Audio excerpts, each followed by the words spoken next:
इसके साथ ही अभी कौशिक भाई और शेफाली दीदी अपनी बात को रखें। धन्यवाद दीदी।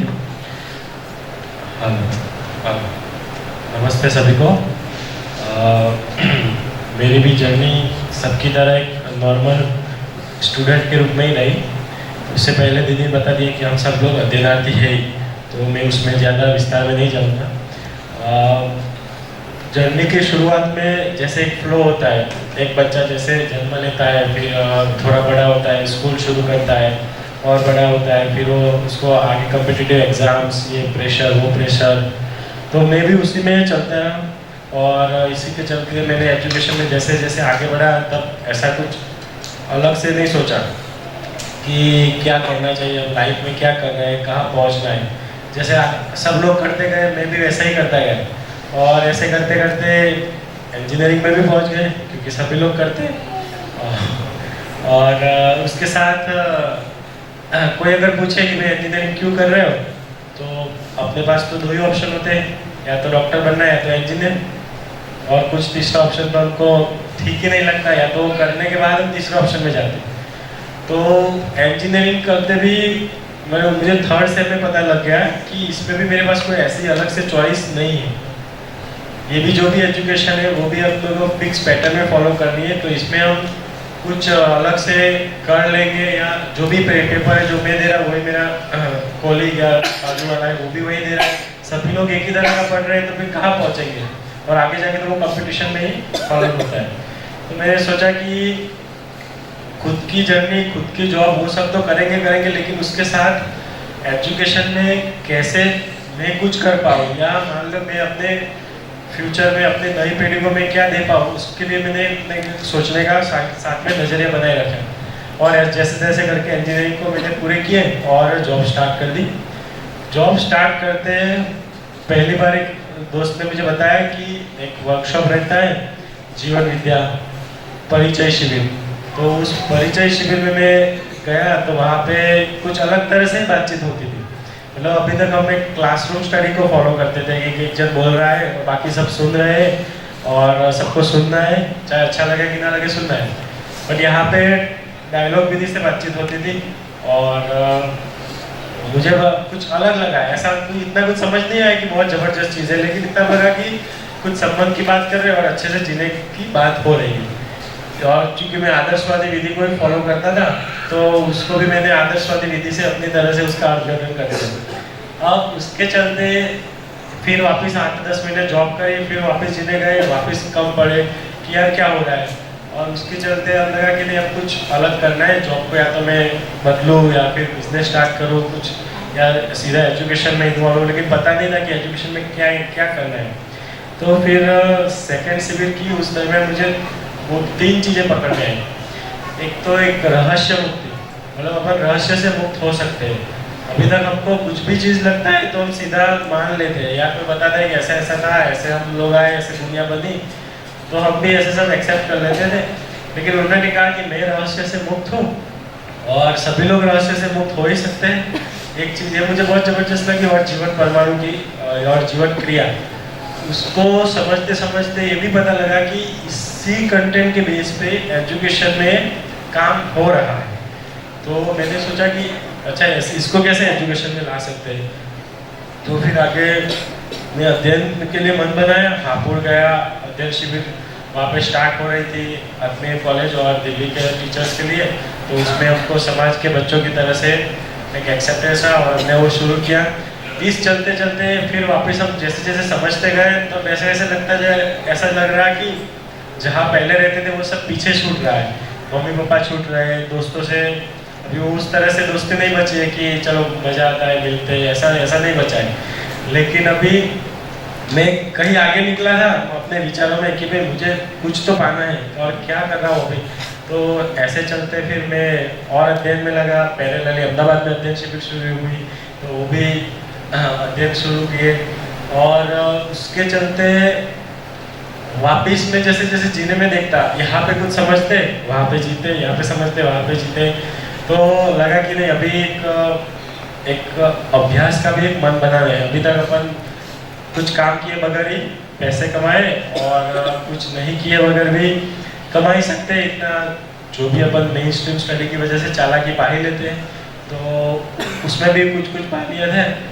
अब उसके चलते फिर मैंने तय किया कि नहीं, अभी सही में पूरा समझना है तो अपनी लाइफ में से थोड़ा टाइम अपने लिए लिया जाए, अब आदर्शवाद को हटाया जाए और मम्मी पापा को अच्छा लगे ना लगे खुद के लिए कुछ किया जाए। तो फिर मैंने तय किया कि इंदौर में सेंटर है, वहाँ पे जाके मैं अभ्यास और अध्ययन में लगूंगा। शुरुआत तो मैं 1 साल का ही सोच के गया था कि अपनी लाइफ से मैं 1 साल निकाल देता हूँ, तो फिर मैंने वहाँ जाने का निर्णय बनाया। ये था मेरी लाइफ का फर्स्ट पार्ट। और उसके बाद मेरी जर्नी जिस तरह से रही, तो इसके बाद हम वहाँ पे क्या कर रहे हैं, तो हम वहाँ पे मानव को समझ रहे हैं, मानव क्या है, मानव की आशा विचार इच्छा क्या है, मानव सही करना ही चाहता है ऐसा हमने सुना भी है, लेकिन उसमें हम एक्चुअल में देख पाते हैं कि भाई मैं अपने आप को कितना मानव रूप में देख पाता हूँ, कितना स्वीकार पाता हूँ। मानव रूप में मतलब ना कि बॉडी पार्ट से और ऐसा नहीं चेहरे से रूप से, बट जीवन रूप में जो मानव की इच्छा है, जो भी उसका स्वभाव है, उस रूप में उसको समझना। और इसके चलते मानव को अपन जितना समझे पाए तो उसका हमको क्या पता लगेगा कितना समझ पाए। तो जितना हम किसी श्रेष्ठ व्यक्ति को समझ पाते हैं, जितना हम एक समझदार मानव को समझ पाते हैं, उतना उसको स्वीकार पाते हैं, उतना ही हम अपने आप को स्वीकार पाते हैं और पैरेलली उतना ही हम बाकियों को भी स्वीकार पाते हैं। तो इस तरह से हम मानव के साथ जीने का अभ्यास कर रहे हैं। इसके चलते विश्वास वस्तु रूप में क्या चीज़ है, हम बोलते हैं मैं विश्वास पूर्वक जीता हूँ, तो विश्वास कैसे अपने में देखते हैं, विश्वास बढ़ता हुए कि विश्वास बना रहता है कि विश्वास कम होता है, ये अपन लाइफ में थोड़ा बहुत देख भी पाते हैं। अब इसमें अल्टीमेटली तो निरंतर विश्वास की बात है, विश्वास पूरा, लेकिन एक धीरे धीरे विश्वास जैसे जैसे जीते हैं ऐसे विश्वास बढ़ता है, फिर और समझते हैं और जीते हैं और विश्वास बढ़ता है। तो ऐसे हम विश्वास पे भी इस तरह से काम हो रहा है। और अभी किसी से भी मिलता हूँ तो वो डिस्क्रिमिनेशन नहीं रहता है कि ये पुरुष है, ये स्त्री है, ये बड़ा है, छोटा है, ये लड़का है या लड़की है, ये अमीर गरीब है। अभी हम पूर्ण रूप से मानव को उसको मानव है उस रूप में मैं देख पाता हूँ और उसको स्वीकार पाता हूँ। अगर मुझसे बड़ा है तो मैं उनके साथ बातचीत करके भी उनसे प्रेरणा लेता हूँ, और मान लें मुझसे छोटा है तो उनको बता दें कि भाई आप क्या कर रहे हो, अच्छा आप आपकी लाइफ में आगे क्या मोटिव है। तो इस तरह से हम लोग वहाँ पे रहते हैं, वहाँ पे जीते हैं और उसके साथ निर्विरोध होने का प्रयास कर रहे हैं। मानव के साथ निर्विरोध होना, ये सूत्र हमने सुना था। तो अब इसका अभ्यास कैसे करें, ऐसे विचारों से हम थोड़ी निर्विरोध हो जाएंगे। तो धीरे धीरे जितना जितना हम समझ पाते हैं और जीते हैं, अपने आप को स्वीकार पाते हैं, उतना ही सामने वाले को स्वीकार पाता है और इस तरह से निर्विरोधिता का क्रम आगे बढ़ रहा है। और उसके चलते अब औरों में श्रेष्ठता है कि नहीं ये भी मुझे दिखता है और श्रेष्ठता को भी स्वीकार पाते हैं। कैसे श्रेष्ठता स्वीकार पाते हैं कि कोई काम कोई जिम्मेदारी लेके कर रहा है, भले मेरे से छोटा हो या छोटी हो, लेकिन वो कर रहता है तो मैं देखता हूँ कि वाह यार तो मेरे से भी अच्छा करता है। तो मुझे उस टाइम पे बिल्कुल एज का वो नहीं रहता है डिस्क्रिमिनेशन किया तो मुझसे बड़ा है छोटा है फिर मैं उनकी बात क्यों मानूंगा। तो ऐसे वहाँ पे हम पूर्ण रूप से एक सहयोगी के रूप में काम भी कर रहे हैं और एक टीम रूप में काम करते हैं। साथ में कार्य प्रधान व्यवहार नहीं है, व्यवहार प्रधान कार्य है। और कोई भी कार्य करते हैं तो अल्टीमेटली तो वो व्यवहार के लिए ही है। तो जो पूरा एक वातावरण बना है उसमें हम कैसे मानव के साथ व्यवहार करते हैं, कैसे अभी जितनी भी योग्यता हो, मैं ऐसा नहीं कह रहा कि मेरी पूरी योग्यता बन गई है, लेकिन जितनी भी योग्यता बनी है उसमें मैं कैसे अपने आप को स्थिर रख पाता हूँ, स्थिर रखता हूँ और दूसरों के साथ स्वयं के साथ व्यवहार करने का प्रयत्न करता हूँ। स्वयं के साथ व्यवहार इस अर्थ में कि मैं भी मानव हूँ तो मैं भी समझने के लिए जी रहा हूँ, तो फिर समझने के लिए मैं अपने आप को कितना लगा पाता हूँ इसके अर्थ में मैं बोल रहा हूँ। और इसके साथ बाकियों में श्रेष्ठता देख पाते हैं, स्वीकार पाते हैं और अनुसरण के साथ हम इस जर्नी में आगे बढ़ रहे हैं। बाकी हम जैसे जैसे आगे बढ़ते जाएंगे हम सबका मिलना होगा ही, तो आगे अगर किसी को प्रश्न होंगे तो आप पर्सनली भी पूछ सकते हैं या फिर कभी भविष्य में मिलना हुआ या जल्दी मिलना हुआ तो हम इस पर भी बाकी बात रखेंगे। इसी के साथ मैं अपनी बात पूरी करते हुए दीदी को माइक दे रहा हूँ। Thank you.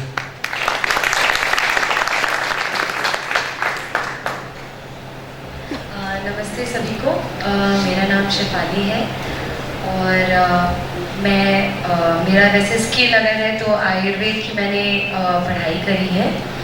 तो मैं अपनी जर्नी को जो यहाँ गोष्ठियों में कुछ सवाल थे और जो मेरे सवाल बने एक सर्टन एज में, मतलब जब मैं प्रैक्टिस करने लग गई वहाँ से मैं शुरू करूँगी कि मैंने जब आयुर्वेद सीखा, फिर मैं अमरकंटक में आई और बाबा के पास आयुर्वेद सीखा और वहाँ पे जो माहौल मैंने देखा, उस माहौल को मैं अपने अंदर लेके वापस लौटी समाज में प्रैक्टिस करने के लिए।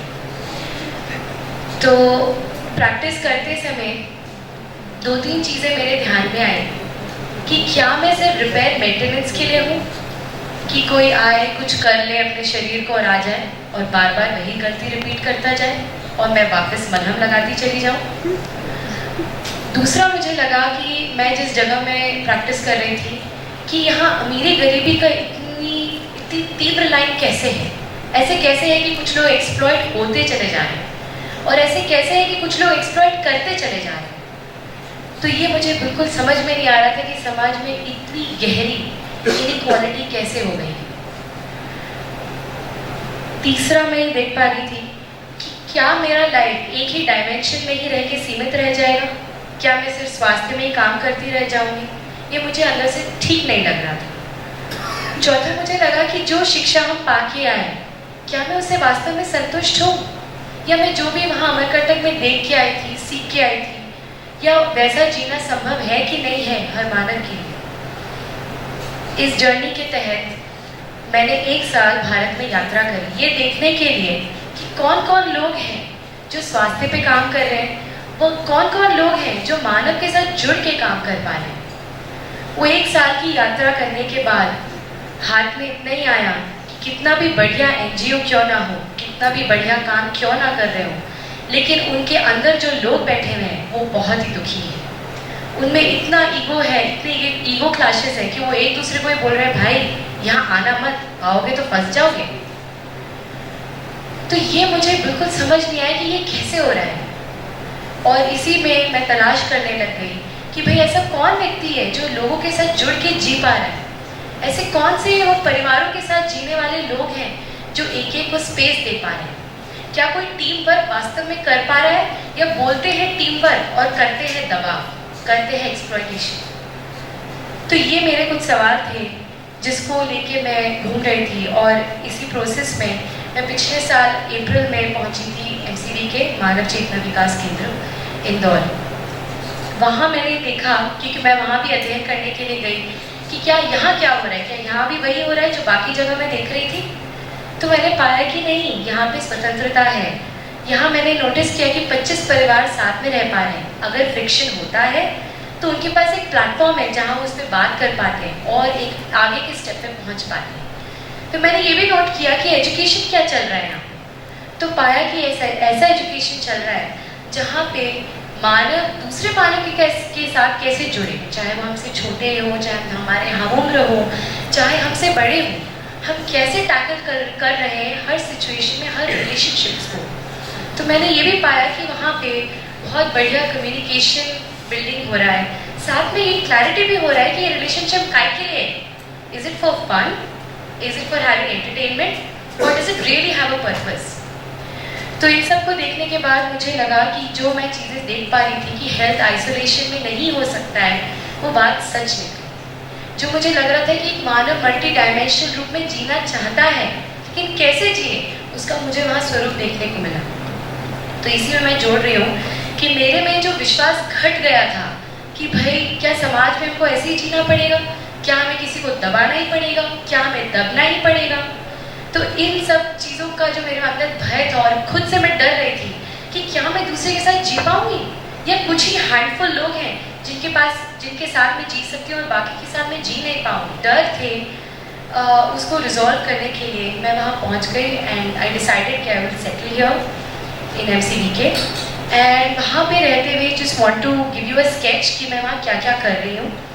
तो other than being a physician of Ayurveda, वहाँ पे I am participating in the kitchen, also in the gaushala and also in the herbal production unit. मुझे ये बिल्कुल विश्वास नहीं था कि मैं मेरे शरीर की क्षमता को बढ़ा सकती हूँ या ह्यूमन बॉडी में इतना पोटेंशियल है कि वो 4 रोटी खा के 400 रोटी वास्तव में बना सकता है कि नहीं। तो वहाँ जाने के बाद धीरे धीरे ये विकसित हुआ कि हाँ मैं कर सकती हूँ, हाँ ये हर व्यक्ति कर सकता है। तो इसी के साथ मैं ये देख पाई कि मैं टीम वर्क कर पा रही हूँ, एक नहीं अनेक लोग के साथ, क्योंकि वहाँ 100 लोग साथ में रहते हैं। मेरे से बहुत सारे छोटे हैं, मेरे हम उम्र हैं, मेरे से थोड़े बड़े हैं, मेरे भाभी हैं, मेरी चाची हैं, मेरी मौसी हैं और दादा दादी भी हैं। तो एक बहुत बढ़िया अवसर मिला कि कैसे हम संबंधों को अट्रैक्शन से निकल के, यूटिलाइजेशन मेंटालिटी से निकल के क्या हम हर व्यक्ति के साथ जुड़ पाते हैं क्या। तो ये काफ़ी मेरा विश्वास बढ़ा। दूसरा मैं ये देख पाई कि क्या हम ट्रांसपेरेंसी के साथ जी सकते हैं, कि हम मन में कुछ और बाहर कुछ। तो ये भी देख पाए कि अगर किसी के साथ मुझे कोई प्रॉब्लम हो रही है तो मैं उसके साथ कैसे बातचीत करूँ, कैसे हम दोनों मिलकर एक समाधान के ठौर पे पहुँच सकते हैं कि नहीं। तो ये भी देखा कि जब भी किसी के साथ फ्रिक्शन हुआ तो मैं उनके साथ बात कर पाई और बात करने के साथ एक सोल्यूशन पे पहुंच पाए और वो जो रिलेशनशिप है वो और प्रगाढ़ हो पाई। तीसरा चीज़ जो मेरे अंदर डर था कि मैं जी नहीं सकती किसी के साथ, ये मेरा डर बहुत कम हुआ। और मैं ये देख पाई कि अरे दूसरा भी काम करना चाहता है भाई, दूसरा भी सही समझना चाहता है, मैं ऐसा क्यों सोचूं कि मैं ही करना चाहती हूँ दूसरा नहीं करना चाहता है। तो ये विश्वास और दृढ़ हुआ, नहीं हर मानव करना चाहता है, चाहे वो आदिवासी बैकग्राउंड से हो, चाहे वो फाइनेंशियली डिफरेंट बैकग्राउंड से हो, चाहे वो झारखंडी हो, चाहे वो सिटी बैकग्राउंड से हो, चाहे वो कनाडा से क्यों ना हो, तो सभी इसको करना चाहते हैं। फिर ये देख पाए कि क्या मैं हर मोमेंट अपने लाइफ का यूटिलाइज कर पाती हूँ, क्या मैं फुलफिलमेंट महसूस कर पाती हूँ हर क्षण। तो ये भी देखने को मिला, यस हर moment blame free, friction free रह के हम काम कर सकते हैं, अपने में ग्रोथ पा सकते हैं। और ये मेरे अकेले का काम नहीं है, ये तो सबके साथ मिलके होने वाला काम है। तो मेरा जो सवाल था कि क्या एक समाज हार्मोनियस हो सकता है, क्या एक समाज एक्सप्लॉयटेशन फ्री हो सकता है, तो इसका भी मेरे को आंसर मिला। और इसका एक छोटा स्केच जो मैं बार बार खोज रही थी वो मेरे को देखने को मिला, क्योंकि जब मैं अमरकंटक में थी तो बार बार मेरे को वही आवाज़ गूंजती थी, ग्राम स्वराज, ऐसी जगह जहाँ सबके लिए अवसर है सही समझने के लिए। तो उसकी एक इंकलिंग, एक रोशनी, एक छोटा स्वरूप मुझे वहाँ देखने को मिला। तो उसमें मैं ये देख पाई कि सभी उम्र के लोग साथ में रह के फ्रिक्शन फ्री हो सकते हैं। Yes it is possible. मैंने ये देखा कि हम लोग कन्फ्यूजन फ्री के बजाय हम क्लैरिटी के साथ युक्त हो सकते हैं। ये भी देखने को मिला कि पूरा जो सिस्टम है वो ज़ीरो वेस्ट की ओर बढ़ सकता है। हम सॉलिड, लिक्विड और एयर का संरक्षण कर सकते हैं। ये भी देखने को मिला कि इन दोनों में मतलब सारे संबंध फ्रिक्शन फ्री हो और ज़ीरो वेस्ट हो, इसकी हम परंपरा बना सकते हैं। हम हर मानव की जो चाहत है सही जीने की, अपनी फुल पोटेंशियल को अचीव करने की, वो यहाँ हो सकता है। ये भी देख पाए कि क्या हम मनी फ्री हो सकते हैं, कि हमारे लाइफ में कैश बना रहेगा और वो इंटरफेयर करता रहेगा हमारे रिलेशनशिप में। तो ये भी देखने को मिला कि नहीं, हमारे संबंध कैश फ्री हो सकते हैं, हम उसके ऊपर उठ सकते हैं। ये भी देख पाए कि हमारा जो सिस्टम है वो caste free, religion free, gender bias free हो सकता है। इसका इंक्लिंग यही है, इसका एग्जाम्पल है कि हमारी जो किचन है इसमें ऐसा कोई ज़रूरी नहीं है कि महिलाएं ही काम करें, उसमें मेल फीमेल इक्वल भागीदारी लेते हैं। और भी जगह है जैसे गौशाला है या खेती है, वहाँ भी इक्वल पार्टिसिपेशन पॉसिबल है। हम सब में स्किलफुलनेस बढ़ सकती है क्या? क्या जैसे बारबरा दीदी ने बोला कि क्या हम कंज्यूमर बने रहेंगे क्या? तो ऐसा भी निकल गया नहीं, हम सब प्रोड्यूसर हो सकते हैं और चाहते हैं। तो ये सब के साथ मैंने देखा कि एज अ टीम वर्क ये जो बात है कि एक हार्मोनियस सिस्टम पॉसिबल है क्या, ये मैं देख पाई कि ऐसा पॉसिबल है। तो इसमें एक बात जो हमारे कल गोष्ठी में निकल के आया और 3 दिन में आया कि हम लोग को गाइडेंस नहीं मिल रहा है। तो मैं ये आपको विश्वास दिलाना चाहती हूँ कि अब गाइडेंस उपलब्ध है, लोग उपलब्ध हैं जो जीते हुए दिखते हैं, उनके साथ हमें बस शायद जुड़ने की ज़रूरत है, हमें अपनी शायद खिड़की खोलने की ज़रूरत है, शायद हम ऑलरेडी रेडी हैं उसको रिसीव करने के लिए। तो ये एक मेरे को कहना था। दूसरा एक हमारे क्वेश्चन आया था, how do we connect global with local context. तो शायद ये देखने की ज़रूरत है कि ग्लोबल क्या चीज़ है। तो मानव की चाहत शायद ग्लोबल है, मानव जो मूल रूप से पोटेंशियल को अचीव कर सकता है, चाहे वो आदिवासी हो, चाहे वो कौन से भी बैकग्राउंड से हो, तो वो अचीव हो सकता है। उस पोटेंशियलिटी के रूप में हम एक जैसे हैं, इसको हम पहचान सकते हैं, इसकी संभावना अब एग्जिस्ट कर रही है। तो इसी के साथ हम लोग जब कभी हैं यहाँ पे तो भी बात हो पाएगी, इसके बाहर भी बात हो पाएगी। और जैसे मैं मानव चेतना विकास केंद्र में हूँ तो वहाँ भी आप लोग आते हैं तो वहाँ भी बात हो पाएगी। जैसे मुझे वहाँ एक स्वागत, मेरा भी स्वागत हुआ वहाँ पे, वैसे आप लोग का भी वहाँ स्वागत है ही। इतने से ही मैं अपनी बात को पूरा करती हूँ।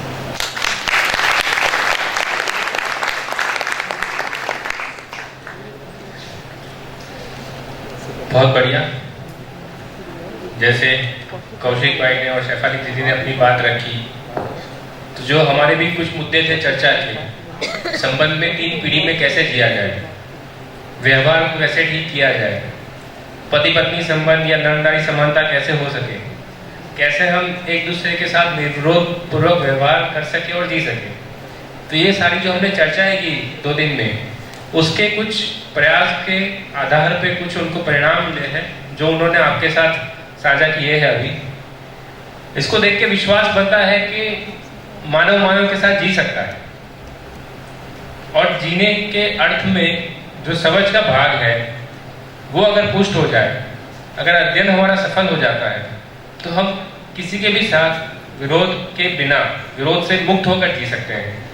और जो आज की समस्याएं हैं उसमें सबसे बड़ा कारण यही है कि एक मानव दूसरे मानव के साथ जी नहीं पा रहा है।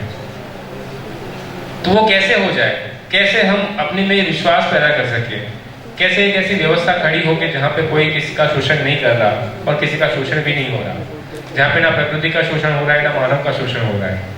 ऐसी व्यवस्थाएं कैसे खड़ी हो जाए, ऐसी अवसर कैसे लोगों को प्रदान हो जाए जहाँ पे लोग ऐसे समझ सके और आगे ऐसा जी सके। तो वहाँ के और एक अध्ययनार्थी हमारे सामने तर्केश भैया, वो अपनी प्रस्तुति करेंगे। तर्केश भैया। नमस्ते सभी को।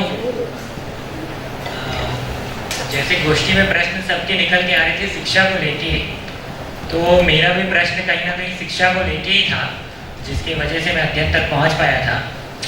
तो शिक्षा के स्वरूप में मेरे अंदर जो क्वेश्चंस आते थे वो क्लास 5th 6th से ही आना चालू हो जाते थे कि मेरे को पढ़ना क्यों है और ज़बरदस्ती मेरे को मार पीट के पढ़ाया क्यों जा रहा है।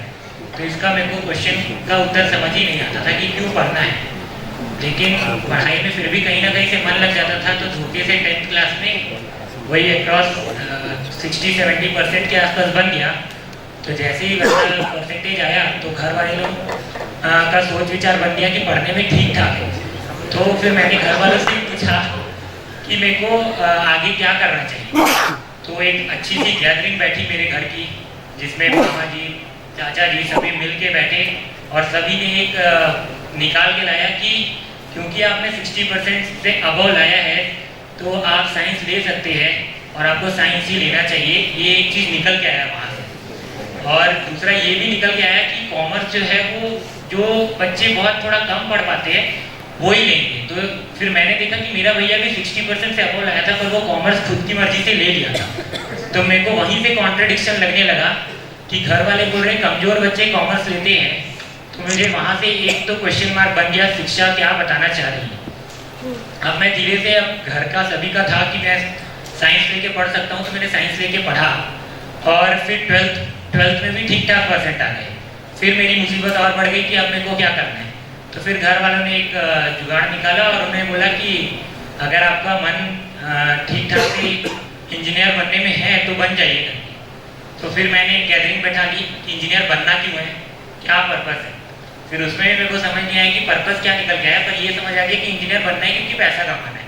तो नेक्स्ट एम बन गया मेरा कि अब पैसा कमाना है और पैसा कमाने के लिए इंजीनियर बनना है। अब इंजीनियरिंग ज्वाइन किया, इंजीनियरिंग ज्वाइन करके उसमें भी ठीक ठाक परसेंट आ गया तो कैंपस लग गया।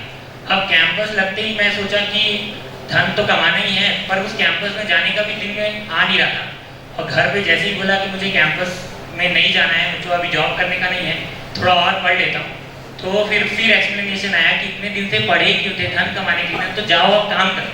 जब मुझको लगा कि चलो अब फिर जाके काम करते शायद इसमें मज़ा आ जाएगा या सुख प्राप्ति हो जाएगी, तो फिर मैंने जॉब किया। पहले फॉर्म में जॉब किया जो बाई डिफॉल्ट निकला पुलिस व्यवस्था पे। तो वहाँ पे मुझे FIR ऑनलाइन जो होता है उसके सॉफ्टवेयर से उसको मैं अपलोड करता। तो अब उस जॉब को करते हुए मैं देखा कि वहाँ पे भी मतलब किस प्रकार से शोषण की मानसिकता को जन्म दे रहे हैं, और उस जॉब को करने में भी मेरे को उतना दिली इच्छा आ नहीं रही थी। तो मेरे पास जितना उस सॉफ्टवेयर के बेसिस पे नॉलेज था मैं वो कांस्टेबलों को दे दिया करता था कि आप लोग इसको ऐसे अपलोड कर लो, तो मेरा काम बहुत कम हो जाता था, तो मेरे को ज़्यादा काम करना नहीं पड़ता था। तो जैसे ही दिखा मेरे अपर सिस्टम वाले इंजीनियर्स को कि इसको काम कम करना पड़ रहा है, तो उन्होंने मेरा वर्कलोड बढ़ा के 5-6 थाना एक साथ मेरे को सौंप दिया। तो धीरे धीरे मैं देखा कि काम का बर्डन बढ़ते ही जा रहा है जितना मैं काम को नेग्लेक्ट कर रहा हूँ, क्योंकि मेरे अंदर श्रम की मानसिकता का जन्म नहीं हुआ था। क्योंकि जिस एजुकेशन सिस्टम से हम पढ़ते हुए बाहर निकल रहे हैं उसमें श्रम की मानसिकता का डेवलपमेंट होता ही नहीं है। तब मैंने वहाँ पर ये देखा कि ये जो जॉब मैं कर पा रहा हूँ इसमें भी मेरे को मज़ा नहीं आ रहा है। तो मैंने जॉब वाला क्विट किया, और क्विट करते ही नेक्स्ट जॉब फिर 2-3 महीना घर पे रहा। तो घर पे रहते ही फिर पूरा घर की मंडली आकर बैठ गई और सभी बोले देखो जॉब छोड़ के आ गया, क्या अच्छा खासा पैसा कमा रहा था, कहाँ बुद्धि घास चढ़ने चली गई करके सभी गाली देने लगे।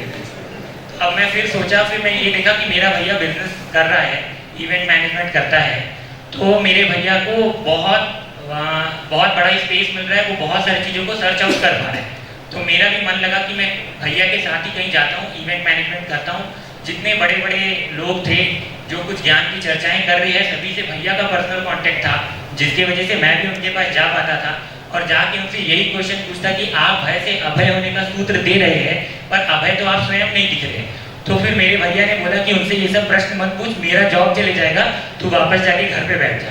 तो मैं वहाँ पे फिर वापस भैया के साथ भी इवेंट्स में जाता था, तो उसमें भी वहाँ पे ये दिखा कि जो बांट रहे हैं वो वस्तु उनके पास नहीं है। अब मैं बोला कि मुझे जाना क्या है, तो फिर मुझे दिखा कि एक और जॉब लग गई इसी बीच मेरी, तो मैं उस जॉब को कंटिन्यू करने लगा। फिर उस जॉब में भी मुझको सेटिस्फैक्शन नहीं मिल रही थी, मतलब ओवरऑल मैं ये देख रहा था कि मैं कुछ चीज़ को सर्च कर रहा हूँ और वो सर्च ऑप्शन टोटली सेटिस्फाइंग मेरे को मिल नहीं रहा है, क्योंकि जिस चीज़ को मैं मज़ा मान के कर रहा हूँ वो चीज़ में मेरे को मज़ा नहीं आ रहा है। फिर मैंने जितना धन कमाया था तो मेरे को लगा शायद मैं घूम नहीं रहा हूँ करके मेरे को मज़ा नहीं आ रहा होगा, तो मैं अपने ड्रीम्स को टटोला। तो ड्रीम्स में निकला कि मेरे को फ्लाइट में चढ़ना है, जो मैं चढ़ा नहीं हूँ, शायद उसके कारण मज़ा नहीं आ रहा है। तो सबसे पहले फ्लाइट में चढ़ के दिल्ली गया। फिर मैं सोचा दिल्ली जाऊँगा और दिल्ली में अगर ढंग से घूमूंगा नहीं तो शायद मज़ा नहीं मिलेगा। तो फिर मैं दिल्ली गया, दिल्ली में जाके अच्छे से घूमा, जितना बहुत जो भी हो सकता है सब जगह घूम के आ गया। वहाँ पे भी देखा ओवरऑल फिर मज़ा नहीं आ रहा है, घर पे आके बैठ रहे, फिर लग रहा है यार काहे के लिए पैसा खर्चा कर दिया, ले देखे तो 1 साल में कमाया था, अब वो भी उड़ गया। तो अब फिर लगा कि ये जॉब मैं कंटिन्यू कर लेता हूँ, क्योंकि जेब में पैसे होने चाहिए, बिना पैसे के कोई पूछ नहीं रहे, घर वाले भी सुन नहीं रहे, ये चीज़ दिख गया था कि जैसे ही घर जाते तो घर पे यही पड़ता कि तुम जॉब नहीं करोगे तो क्या करोगे। उसी बीच में भैया को ये सब प्रॉब्लम केशव भैया को बताते ही रहता था मैं, जो मेरे बड़े भैया थे वो मेरे लिए कुछ ना कुछ मार्ग खोज के लाते थे। तो उसी बीच में उन्होंने सोम भैया का परिचय मेरे पास रखा कि एक सोम भैया है जो एक इंजीनियर है और वो कुछ अच्छा मार्गदर्शन दे सकते हैं। तो भैया क्योंकि उनको पद के फिलॉसफी से बताया कि एक सोम भैया है जो बहुत अच्छे इंजीनियर है, तो मेरे को लगा फिर ये मेरे को कोई इवेंट में फंसा दे रहे, तो मैं सोम भैया से मिलने नहीं गया। तब मुझको फिर भैया बोले कि इट्स नॉट एन इवेंट, वो कुछ लाइफ को लेके ह्यूमंस के साथ जीने का कोई सिनेरियो बता रहे हैं। तो अब उसके बाद मैंने गणेश बागड़िया जी रायपुर आए हुए थे, तो मैं अनीता आंटी जी के घर गया और वहाँ उनसे मिला। तो गणेश बागड़िया जी मेरे को कुछ शून्य के रिलेटेड टॉपिक्स के बारे में कुछ बता रहे थे, और उस शून्य के रिलेटेड टॉपिक में उन्होंने एक छोटा सा स्टोरी शेयर किया जो स्टोरी एंड नहीं हुआ। फिर उस स्टोरी के पजल को सॉल्व करने में मेरे को 2 दिन लगे, तब मेरे को समझ आया कि कुछ एक रियल चीज़ है जिस तक पहुँचा जा सकता है। तब मेरे को 6 महीने के अध्ययन के प्रोसेस के बारे में पता चला। तो मैंने 6 महीने का अध्ययन अभी जस्ट मैं अध्ययन कंप्लीट करके पठन कंप्लीट करके निकला, और जैसे ही मैं निकला तो उसमें एक ग्राम व्यवस्था का स्वरूप और भय से अभय का सूत्र कि भय मुक्त समाज भी बन सकती है, ऐसी मेरी कल्पना में बनी। पर मैं उस कल्पना में बनते साथ उसको देख नहीं पा रहा था कि ये कहाँ बन पा रही है करके। तो उसी सर्च आउट में मैं फिर केशव भैया के ही मार्गदर्शन से और बाकी बहुत लोगों के मार्गदर्शन से मैं इंदौर पहुंच पाया। इंदौर में देखा कि वैसे ही सोच विचार के साथ सभी एक ग्राम व्यवस्था को डिजाइन करने में लगे हुए हैं, एक मॉडल को प्रस्तुत करने में लगे हुए हैं। तो मेरे को कहीं ना कहीं ये इंग्लिश का एक फिलॉसफी है कि where search ends journey begins. तो मेरे को ये समझ आया कि मेरा जो सर्च है वो जाके जीवन विद्या में एंड हुआ है और अब मेरी जर्नी यहाँ से बिगिन हो पा रही है। ये चीज़ मेरे को समझ आया। उपलब्धि के रूप में मैंने इस 6-7 महीने में क्या पाया वो भी मैं आप सबके सामने रख देता हूँ। एक उपलब्धि के रूप में मैं ये देखा कि मैं कभी भी फार्मिंग ये सब तो किया नहीं, क्योंकि इलेक्ट्रॉनिक्स एंड टेलीकम्युनिकेशन इंजीनियर था, तो कहीं ना कहीं एजुकेशन सिस्टम या मेरे अंदर खोखलेपन के कारण मैं किसी स्किल्स को तो ऑक्यूपाई नहीं कर पाया था। पर इन 6 मंथ में मैं एक ऑगर मशीन है उसको चलाना आता है मुझे, और एक साइड मशीन है जो कौशिक भैया ने मुझे सिखाया है वो भी मैं चला पाता हूँ, जो फार्मिंग का एक टूल है वो एक मेरी उपलब्धि है। मैं इस चीज़ को भी सीख पाया हूँ। बाकी एक व्यवहाराभ्यास विचाराभ्यास करने के लिए मेरे को एक एटमॉस्फेयर चाहिए था, जो भी अभी मुझे बहुत सही से प्राप्त हो पा रहा है। तो बहुत सारी उपलब्धियां इस दर्शन को जानने के बाद प्राप्त होती है, जो हम लोग सबकी एक सर्च है। सब लोग सर्च करते हुए यहाँ तक पहुँचने के ही प्रयास कर रहे हैं। तो सब लोग मेरी जर्नी को अगर आपको ठीक लगे तो ऐसा विचार कर सकते हैं, और इससे स्वयं में विश्वास बढ़ता है। ये चीज़ मैं स्वयं में देख पा रहा हूँ। धन्यवाद।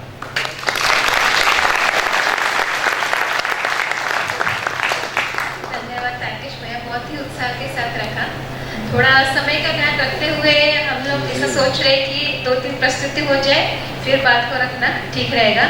तो इसी के साथ कंटिन्यू करते हुए मैं गौरव भैया को विनती करती हूँ कि वो अपनी प्रस्तुति रखें। सभी को नमस्ते। मेरा नाम गौरव है और छत्तीसगढ़ के धमतरी जिले का रहने वाला हूँ। अभी मैंने एमटेक की पढ़ाई कंप्लीट की है, और मैं भी तारकेश भाई से बहुत सारे सर्च आउट करता रहा, इसमें बहुत सारी चीज़ें एक्सप्लोर किया।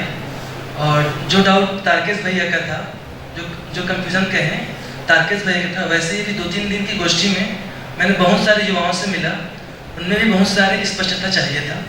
ऐसा मेरा भी था एक समय पे। तो युवाओं में कुछ मुद्दे थे जिसको मैंने ऑब्जर्व किया। अभी 1 महीने से कॉलेज में पढ़ा रहा हूँ, वहाँ भी युवाओं के साथ इंटरेक्शन मेरा है, तो वहाँ भी कुछ ऑब्जर्वेशन था। उसमें एक मुद्दा था स्पष्टता का। स्पष्टता करियर के लिए, संबंधों के लिए, कुछ फाइनेंस के लिए। फिर एक मुद्दा था हर युवाओं को अपने एक पहचान चाहिए, तो उस पहचान का एक मुद्दा सेकंड लगा मुझे। और थर्ड है कि हर युवा को ग्रुप चाहिए, कुछ टीम वर्क चाहिए। तो इन चीज़ों को मैं एक्सप्लोर किया भी। तो जैसे स्पष्टता के बारे में मैंने देखा कि मैं तो शुरू से अपनी स्पष्टता बढ़ाने के लिए बहुत सारे जो एक्सपर्ट लोग थे, जैसे जीवन विद्या में बहुत सारे लोग बहुत लंबे समय से काम कर रहे हैं, उनसे जाके कन्वर्सेशन करना, लंबी गोष्ठियाँ करना, अपने जो डाउट्स थे उसको पूछना, तो इससे एक स्पष्टता बना। फिर जिंदगी जीने को लेकर के स्पष्टता के लिए जो लोग आगे से, जैसे मैं अभी 25 साल का हूँ, तो कुछ लोग अभी 30 साल की एज में हैं, कुछ लोग शादी कर रहे हैं, किसी के बच्चे हैं, कोई 50 की एज में है। तो इन लोगों से कन्वर्सेशन करना कि आपका क्या निष्कर्ष रहा और आगे आप क्या क्या देख रहे हैं आगे। तो कुछ प्रॉब्लम्स है, कुछ इनसिक्योरिटीज है, उनको भी आगे से हम जान पाए। तो इस प्रकार से स्पष्टता को देखने को मिला। तो अभी मैं पिछले 8 महीने से मानव तीर्थ में अध्ययन और अभ्यास कर रहा था। तो सभी युवाओं को एक और मुद्दा था कि विश्वास का, तो उसको भी मैंने अपने में एक्सप्लोर किया। तो जैसे मेरा पढ़ाई एमटेक जो एग्रीकल्चर इंजीनियरिंग में हुआ है, तो उसमें मैं खेती के बारे में बहुत कुछ आगे से जानता ही था।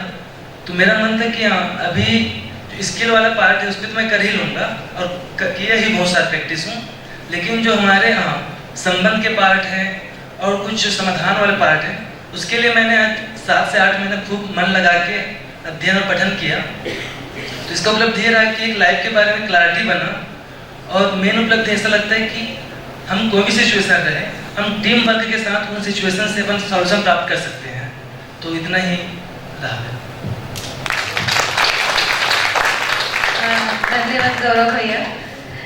इसी सब प्रोसेस में हम लोगों ने देखा कि सवाल मतलब क्या होता है। ऐसा मेरा ध्यान गया अभी इन दोनों का प्रस्तुति सुन के, कि सवाल मतलब एक शोध रहता है कि हम अभी जिस एज में है कि हम अपना जीने का स्वरूप या अपनी जो विचारधारा है उसको कहाँ लेके जाए, इसको स्वरूप ढूंढते हुए हमारा एक शोध रहता है।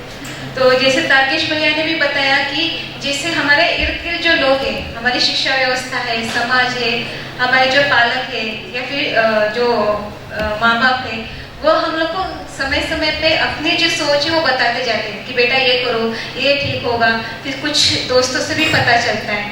तो ये सारे ढूंढते ढूंढते ढूंढते फिर बहुत सारे रास्ते से भी गुजरते रहते हैं लोग। तो बहुत सारे ऐसे है कि उन्होंने भी कुछ जो मेन स्ट्रीम सोसाइटी का जो सोच रहता है उसमें वो काफ़ी प्रवास करके आए। शिक्षा भी पूरी हो गई है, अभी जो नौकरी करना था वो भी करके हो चुका है, तभी भी उनका जो एक शोध था वो पूरा नहीं हुआ है। तो उसी से चलते चलते जैसे गौरव भैया ने भी बताया, उनका भी वही पूरा सोच था। और हमारे गोष्ठी में भी यही मुद्दा निकल के आया कि जो जीना हम लोग बोलते हैं कि जहाँ पे थ्योरेटिकल नॉलेज भी हो और प्रैक्टिकल भी हो, ये दोनों का संगम कहाँ पे हो, जिससे हम लोग बोल सकते हैं कि एक हाँ ये मतलब शिक्षित आदमी है, ये हमको इसको देख के पता चलेगा कि इसको हम शिक्षित आदमी बोल सकते हैं, संपन्न आदमी बोल सकते हैं। तो ये स्वरूप को ढूंढते ढूंढ के जहाँ ये अभी लगे हुए हैं, तो यहाँ पे उनको संभावना दिख रही है।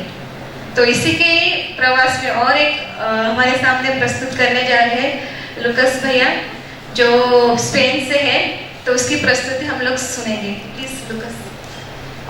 Namaste. Hi everyone, I'm Lucas, I'm 27. I studied and work in photography and I'm originally from Spain. As I grew up, I started to observe how my relationships changed during my life.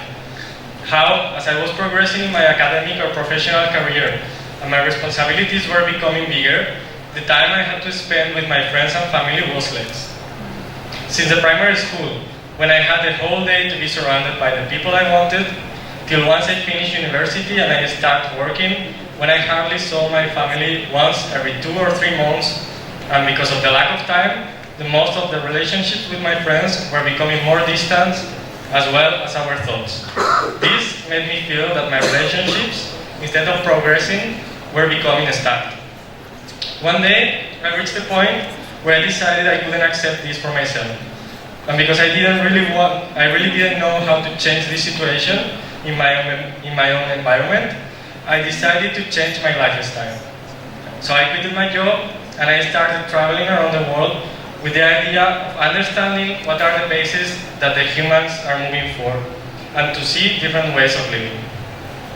This journey became a very interesting stage in my life, and now I could identify better what the persons are sharing no matter where in the world, and what are the differences according to the culture or the religion.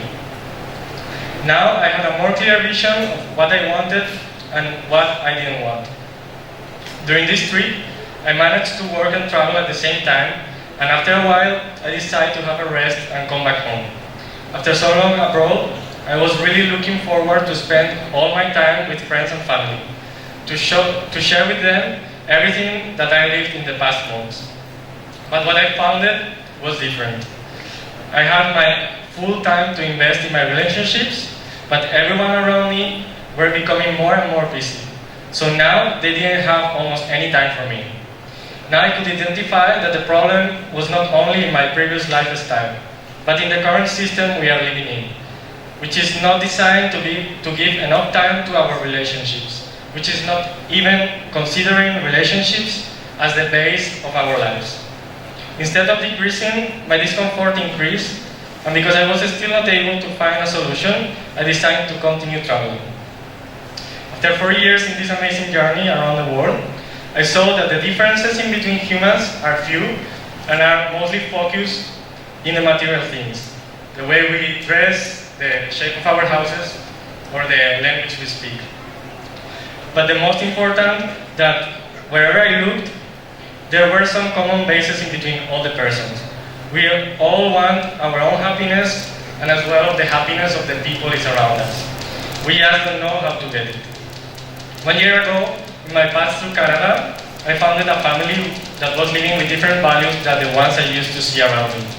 They were focused in developing harmonious relationships between humans, no matter the gender, caste, country, or religion. For that, was necessary a big self-exploration about what does it mean to be a human being. The way of doing it, create a living model where living itself, education, and work are not separated from each other.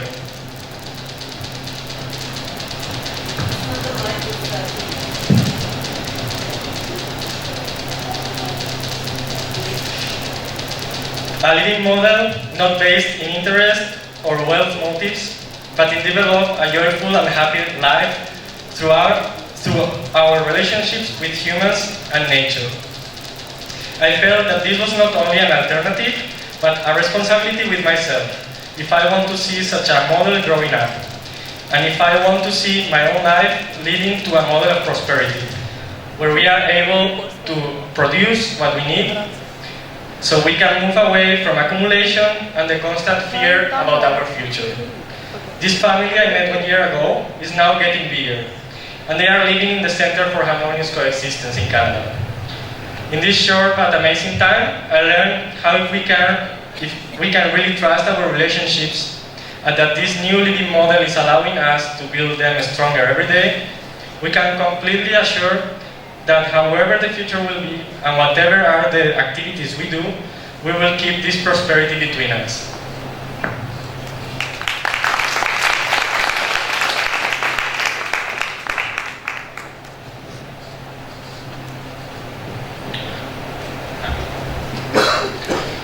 तो Lucas भैया ने जो उनकी बात रखी उसको संक्षेप में रख देता हूँ। तो हमारे लिए एक तो ये शुभ अवसर है कि वो है ना, ये योगा सम्मेलन के माध्यम से जो और भी बहुत सारे देशों से भी लोग आए हैं, तो ऐसे कल्पना में भी रहते हैं कि शायद बाहर के लोग और बढ़िया से जी रहे हैं, उसका भी एक सोच विचार में चलते रहता है। तो ये उधर से आके हमारे सामने इस प्रकार प्रस्तुति कर रहे हैं, हमारा शुभ अवसर है। तो बेसिकली उन्होंने ऐसा बोले कि जैसे ट्रेडिशनली हम जिस प्रकार से चलते हैं, कहीं उनका भी उस प्रकार अपब्रिंगिंग होते गया, तो प्रधान रूप में उनका क्या महत्व रहा संबंध को लेकर, रिलेशन को लेकर, उनको बचपन से ही एक जानने की और उस प्रकार उस दिशा में उनके सोच विचार चलते गए।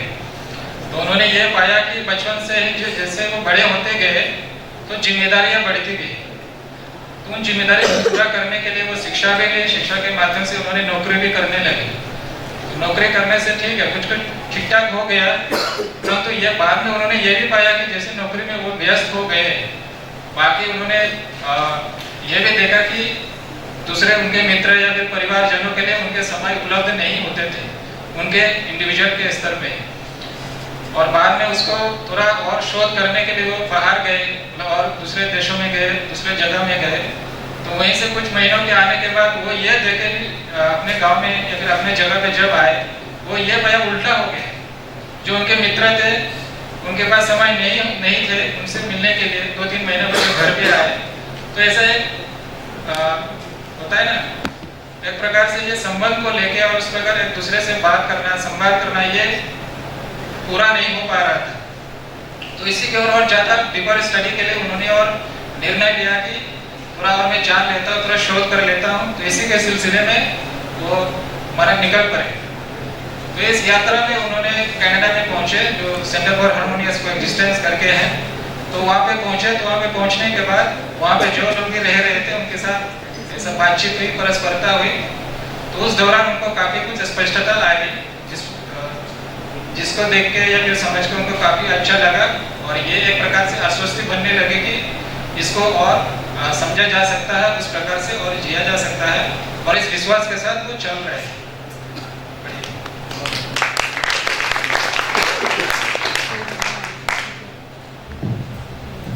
बढ़िया, बहुत लुकास भैया। तो इनका जर्नी देख के इन्होंने और एक पॉइंट रखा, मुझे काफ़ी अच्छा लगा कि जिस शोध में वो निकले थे, जब वो कनाडा सेंटर में पहुंचे तब उनका ध्यान गया जिसके उत्तर में बाहर ढूंढ रहा था, ये मैं अभी इस स्थिति में पहुंच गया हूँ कि वो उत्तर सब मेरे पास ही उपलब्ध है और मैं ही ढूंढ सकता हूँ, और ये मेरे अंदर ही एक मतलब विश्वास की बात थी। ये मुद्दा काफ़ी अच्छा है। तो आगे की प्रस्तुति के लिए मैं प्रियंका दीदी को माइक देना चाहती हूँ। नमस्ते, आप सभी का युवा सम्मेलन में स्वागत है।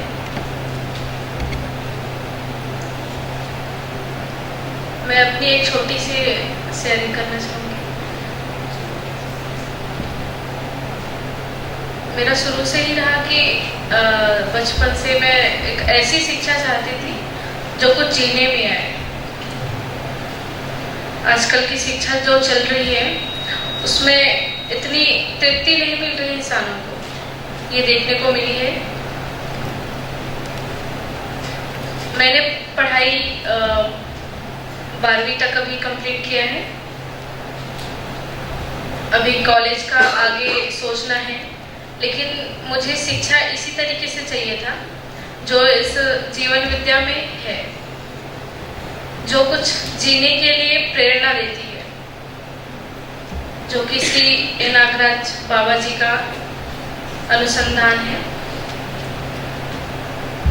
इसमें मुझे मैंने शिक्षा के लिए मैं शुरू से ही ढूंढती रही कि जैसे ही मैं 8th क्लास में थी, प्राइवेट स्कूल में पढ़ी हूँ, तो लगता था कि कुछ अच्छी सी शिक्षा हो, इसके प्रयास में थी। तो ऐसे ही पिताजी से पता चला कि जीवन विद्या एक विकल्प है, इस तरीके से पढ़ाई होती है वहाँ। तो शुरू से ही शिविरों में जाना रहा, लेकिन कुछ समझ में नहीं आता था हो क्या रहा है। तो धीरे धीरे उस तरीके से मैंने 12th पास किया, फिर लगा कि हाँ ये चीज़ करके देखनी चाहिए। तो फिर मैंने 6 महीने का अध्ययन शिविर किया। उसके बाद जो है मैं जो पहले सोची थी कि मुझे शिक्षा और स्वास्थ्य पे कुछ काम करना है,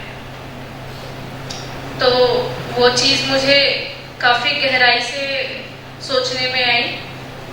उसकी सफलता मैं चाहती हूँ, उसके लिए मुझे काफ़ी प्रयास करनी पड़ेगी। तो स्वास्थ्य के लिए मैं छोटा मोटा भी प्रयास की हूँ कि जैसे अपना जो घर पे पौधे होते हैं तुलसी का, उसका हम सेवन कर सकते हैं। इस तरीके से अलग अलग जो अपने घर में ही उपचार कर सकते हैं, इस तरीके से। और एक चीज़ और रहा कि मेरी जो सब बता रहे थे अभी भैया लोग, दीदी लोग भी, कि श्रम की मानसिकता अच्छे से बन पाई मेरी। पहले मैं श्रम के प्रति उतनी मतलब नहीं सोच पाती थी कि मुझे श्रम करना है, मगर इतना सोचती थी कि खुद में कुछ काम करना है। तो ये श्रम की मानसिकता बहुत अच्छे तरीके से बनी। वहाँ संस्थान में भी, छोटी संस्थान में हम रहते, तो फिर वहाँ भी गौशाला गए, काफ़ी अच्छे तरीके से हमने वहाँ सीखा। और मानव तीर्थ में भी देवांग भैया थे, उससे भी मैंने दूध दूहना सिखाया। और मुझे ये जीवन विद्या विकल्प जो है स्वीकार हुआ, इसी को समझने और जीने में लगी हुई हूँ। इसके लिए काफ़ी प्रयास है। तो मैं चाहती हूँ कि आप लोग भी इसमें करके देखें कि आपको जो भी यहाँ बात कही जा रही है,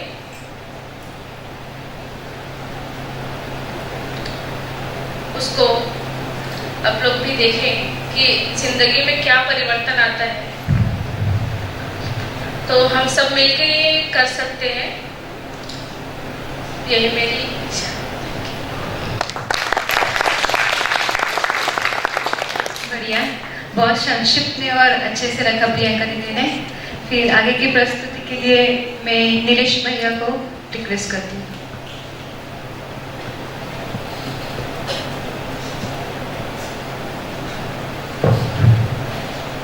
यहाँ उपस्थित सभी भाई बहनों को नमस्कार।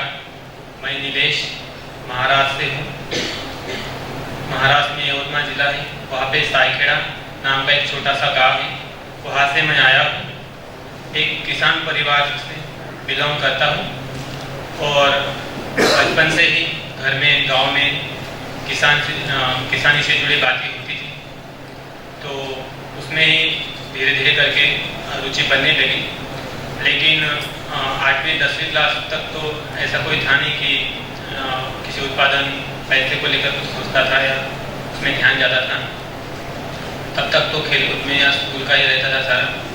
उसके बाद धीरे धीरे जो दोस्तों को देखता था, उनके रहन सहन को देखता था, पैसे को देखता था, घर को देखता था, गाड़ी को देखता था, तो लगता था कि हाँ हमारे पास भी ऐसा कुछ होना चाहिए। तो उसके बारे में फिर थोड़ा थोड़ा ध्यान उधर जाने लगा। पर खेती में ही पहले से रुचि थी, तो इससे ही कुछ हो जाएगा अच्छा, ऐसा भी मन में था। तो उसी से संदर्भ में फिर टीवी पे कार्यक्रम देखना, जो न्यूज़पेपर में कुछ स्टोरीज पढ़ना, या फिर जो लोग सफल किसान हैं ऐसे करके कई लोग बातें करते थे, तो उसमें सुनना, वैसे लोगों से मिलना, उनसे सूचनाएं ग्रहण करना, उनके प्लाट देखने जाना। तो इस तरह से थोड़ा थोड़ा इन्फॉर्मेशन जो है मैं इकट्ठा करने लगा।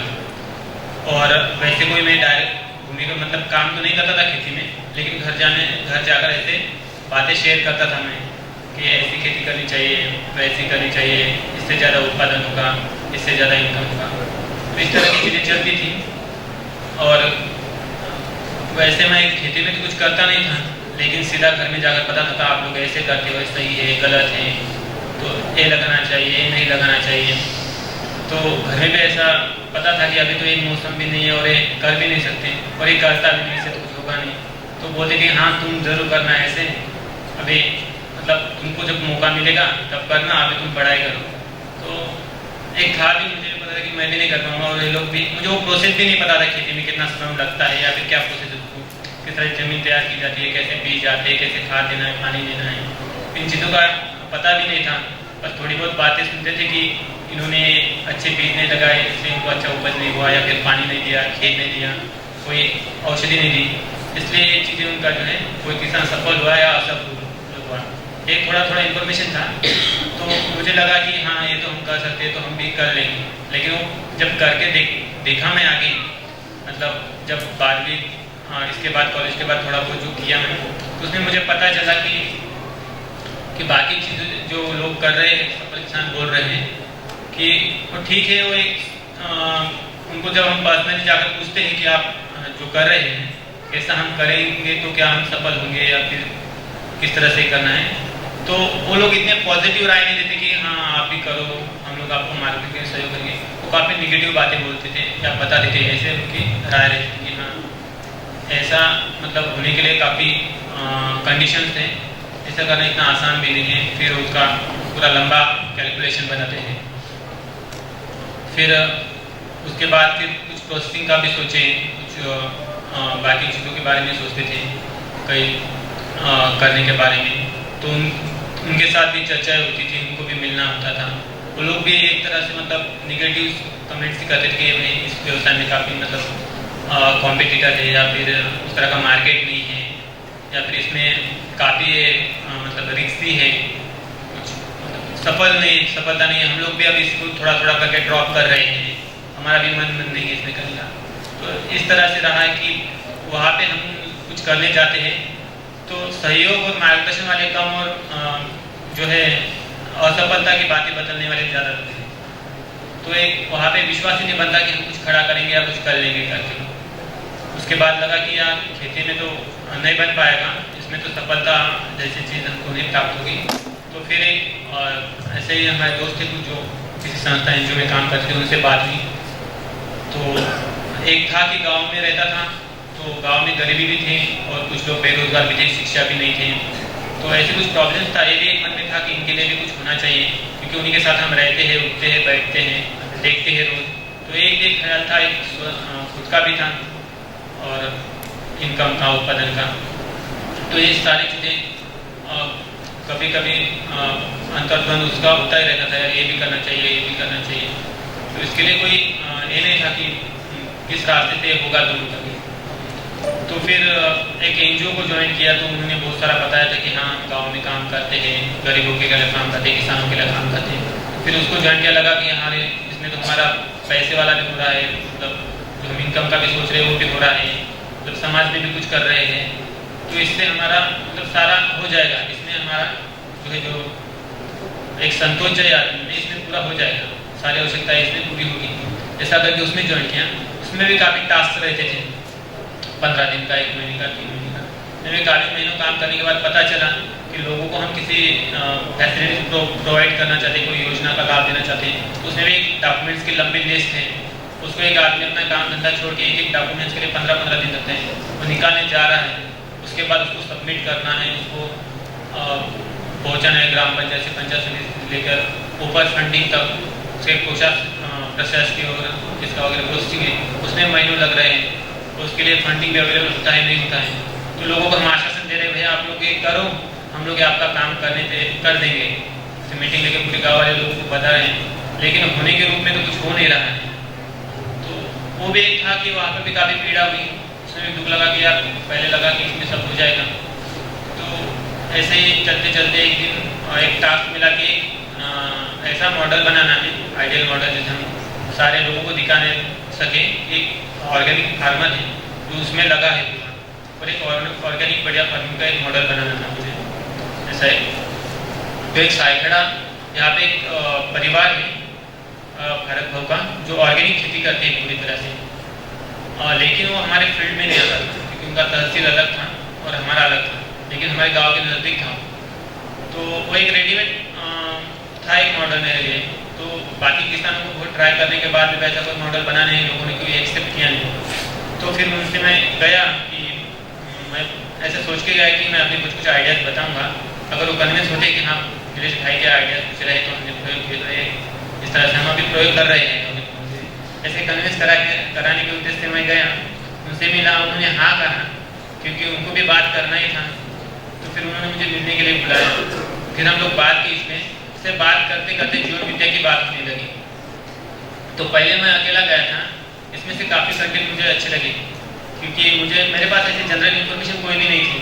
एक दोस्त के रेफरेंस में मुझे जॉब मिला था, पढ़ाई में तो कोई मेरा इंटरेस्ट था ही नहीं, तो उसमें काफ़ी कुछ कंटेंट बताया उन्होंने। फिर मैं अकेले गया, फिर एक दो दोस्तों को जोड़ा, तो ऐसे करते करते हम 6-7 दोस्त जुड़े वहाँ पे, और जीवन विद्या का पूरा परिचय शिविर वहाँ से किया। 6-7 महीने तक मैं किया और काफ़ी दोस्त भी सालों तक लगे रहे। तो वहाँ से मुझे आइडिया है कि हाँ यहाँ से अपने जो है सारे समाधान हो सकते हैं, जो भी अंतर्द्वंद है कि भाई सफलता आखिर किस में है। खेत एक उत्पादन का स्रोत होते हुए भी संतुष्ट नहीं रहते हम, और बाकी घर गाड़ी बाकी चीज़ें होने के बाद भी इतना सारा परेशानियां हैं, समस्या हैं खुद को लेकर, परिवार को लेकर, वहाँ के गांव के लोगों को, समाज को लेकर कि रोजगार नहीं है, सरकारी नीतियाँ बराबर वर्क नहीं करती है, योजनाएं गाँव तक पहुँचती नहीं है। ये सारी चीज़ें, शिक्षा का प्रश्न है, स्वास्थ्य का प्रश्न है। तो ये सारे प्रश्न जो है इस माध्यम से कुछ ना कुछ यहाँ पे हम वर्क कर सकते हैं। ऐसा सोच के जीवन विद्या में थोड़ा काम किया, काफ़ी अच्छी टीम बनी, बॉन्डिंग बनी हमारे लोगों की। मुझे लगा भी यही एक रास्ता होना चाहिए। फिर बीच में मेरा थोड़ा स्वास्थ्य ठीक नहीं रहा तो मैं उसको ड्रॉप कर दिया। फिर मानव पीठ का एक प्रस्ताव आया हमें कि आज 3 वर्ष का अध्ययन हो रहा है, तो वैसे भी मुझे एक अनुकूल वातावरण चाहिए था। वहाँ करते हुए भी काफ़ी कुछ काम था, घर का और बाहर का, उसमें कुछ पूरे मन से नहीं कर पाता था। पर एक लंबा गैप भी हुआ था उसको छोड़ने के बाद, तो पूरा एक तरह से ब्लैंक हो गया था स्मृतियों से। फिर एक ये भी था कि हमारे पास कोई स्किल्स नहीं थी, ऐसी कोई योग्यता नहीं थी कि कोई हम उत्पादन का स्रोत डेवलप कर दें और अपने लिए भी हो जाए और सबके लिए भी हो जाए। तो उसकी एक कमी तो लगती थी हर समय, उसकी भी एक पीड़ा थी। तो एक बहुत ही अच्छा मेरे को एक यहाँ का मॉडल लगा और काफ़ी युवा थे इसमें, तो उसी को प्रस्ताव स्वीकार कर यहाँ मानव पीठ में आए। और इसको पहले से तो मैं सुना हुआ ही था, लेकिन यहाँ पे सारे दोस्त लोग थे, तो काफ़ी अच्छा एक वातावरण यहाँ पे मिला और काफ़ी एक अनुकूल वातावरण भी था। तो हम बहुत सारे क्षेत्र में हम जो है 2-2, 3-3 लोग में डिवाइड हुए, उसमें से गौशाला, किचन और बाकी सिंचाई की काम, ट्रैक्टर मशीनरी काम, सब्जियों के काम। तो शुरुआत में जब हम काम किए तो गौशाला में काम किए,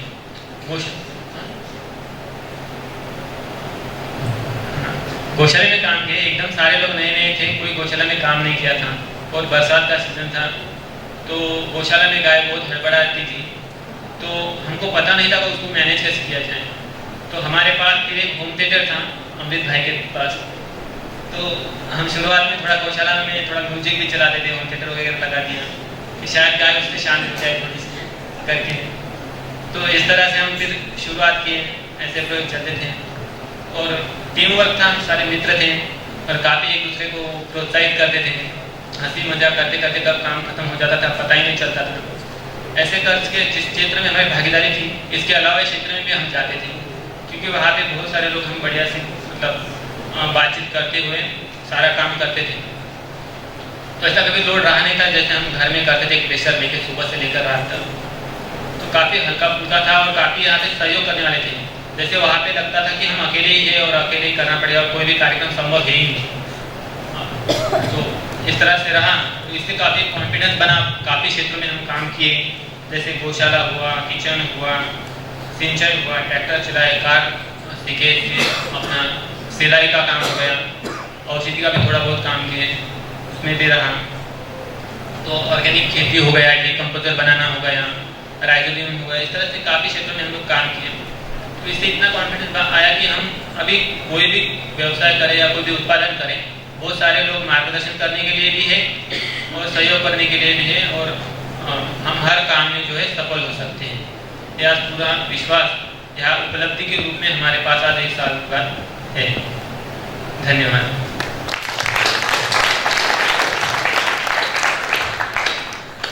धन्यवाद नीलेश भाई। लगता है कुछ लोग मतलब बहुत सारे लोग बाहर निकल गए हैं, तो इसका संकेत यह है कि शायद कुछ थोड़ा ब्रेक चाहिए, ऐसा भी संकेत आ रहा है। ठीक है, ब्रेक से पहले थोड़ा संक्षेप में थोड़ा और समराइज कर देता हूँ। तो उसमें कुछ जो मुद्दे हाईलाइट हुए हैं, तो एक युवा होने के नाते हमारी बहुत सारे जो यात्रा है, हमारे जितने भी यात्राएं रही, हर एक का ऑलमोस्ट कॉमन ही रहते हैं। जैसे हम होता है ना, बहुत ज़्यादा एनर्जी रहता है और उस एनर्जी को प्रॉपर चैनलाइज करने के लिए दिशा होती है तो बढ़िया होती है, नहीं मिलते हैं तो बहुत सारा हम कंफ्यूजन में चले जाते हैं और डिप्रेशन में भी चले जाते हैं। तो ये जो भाई बहन प्रस्तुत कर रहे हैं, उस इसलिए प्रस्तुत कर रहे हैं कि ऐसा नहीं कि हम कंफ्यूजन में बने रहे और डिप्रेशन में चले जाएं। तो ये उस आशा के साथ, मतलब उस जो एनर्जी है उसको प्रॉपर चैनलाइज करके कुछ उपलब्धि पाए हैं, तो उस अर्थ में ये लोग प्रस्तुति कर रहे हैं। तो ऐसा नहीं कि कोई छोटा किया बड़ा किया, ऐसा भी नहीं। जैसे प्रियंका बहन ने ऐसा प्रस्तुत किया कि वो औषधि वाले में उन्होंने प्रयास शुरू किए, तो उसमें प्रयोग कर रहे हैं। तो हो सकता है आपको लगता है कि ये कौन सी क्या बड़ी उपलब्धि है, लेकिन वो भी एक होता है ना, एक उपलब्धि रही, क्योंकि उसमें उन्होंने उस प्रकार निष्ठा के साथ उन्होंने उसमें प्रयोग किया, एक्सपेरिमेंट किया, तो उसमें कुछ उपलब्धि आई जो कि हमको शायद अभी पता भी नहीं हो। तो इस प्रकार छोटे से छोटे ऐसा करते करते जाते हुए हम एक बड़े पैमाने पे पहुंचते हैं। और दूसरा, ल्यूकास भाई ने भी मेंशन किया था कि युवा होने के नाते जो डिफरेंसेस है, ऐसा नहीं कि वो उस देश में है हम यहाँ पे हैं तो वो अलग अलग मुद्दे होंगे, ऐसा भी नहीं। तो ये भी दिखता है कि जो युवा होने के नाते जो इश्यूज होते हैं हमारे, जो भी चीज़ें हैं वो ऑलमोस्ट कॉमन ही रहते हैं। तो इस प्रकार ऐसे ये पॉइंट्स हाईलाइट निकले।